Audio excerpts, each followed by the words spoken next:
بافريقيا ب4 اهداف مقابل هدف وحيد. يمكن للتعرف على تبعات هذه الهزيمه يسعدنا ان نلتقي بكابتن حماده انور المدير الاداري لفريق الزمالك. اهلا بك كابتن حماده وهارد لك. اهلا بيك، الحمد لله على كل شيء. كابتن حماده، يعني لماذا تغيرت الدفه في الشوط الثاني الى هذا الشكل ينهار الفريق، ويعني هدف تلو الاخر ليخرج الزمالك بهذه الهزيمه الثقيله؟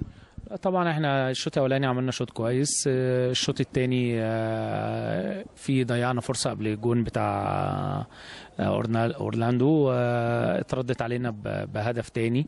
اضطر كابتن حلمي ان هو ينزل لعيبه بحيث ان احنا نقدر نضغط من قدام وان احنا نقدر يبقى عندنا نزعه هجوميه، لكن للاسف الهجمات المرتده اتردت علينا باهداف.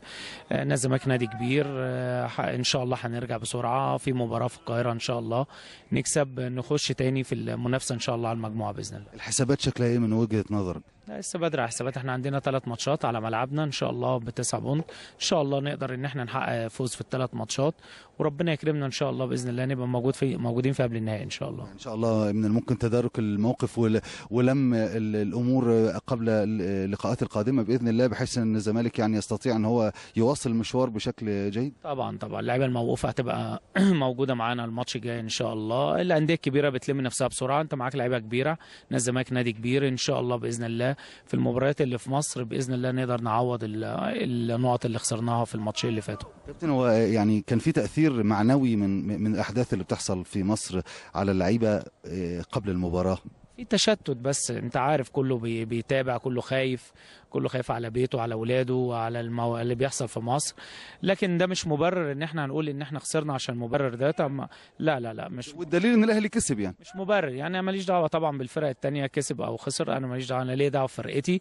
ان شاء الله باذن الله هنقدر نعوض في مصر باذن الله. احنا عندنا 3 مباريات على ملعبنا زي ما انا قلت، ان شاء الله نقدر نعوض ونخش ان شاء الله في المنافسه باذن الله. سؤالي الاخير، يعني جنش يعني أهداف كثيرة دخلت فيه، لماذا لم تقوموا بتغيير يعني في الشوط الثاني، أو عبد الواحد السيد بالنزول؟ عبد الواحد له خبرة، يعني هذا شأن يخص الجهاز الفني نعم والمدير الفني، ولكن يعني هذا تساؤل. لا انا طبعا مش هتكلم في حته زي كده، لكن جنش مش مسؤول عن اي هدف من اللي دخلوا، كلهم من انفرادات. الولد عامل ماتش كويس جدا، بالعكس ده هو من افضل اللعيبه الموجودين في الملعب. فلا ما يعني انا مش شايف ان جنش ممكن يسأل عن اي هدف من الاهداف اللي دخلت فيه. أشكرك شكرا جزيلا كابتن حماده انور، وان شاء الله باذن الله الزمالك يلم الامور بسرعه ان شاء الله ويصعد هو والاهلي باذن الله لدور قبل النهائي ان شاء الله. حماده هارد. اذا هذه عوده اليك زميلي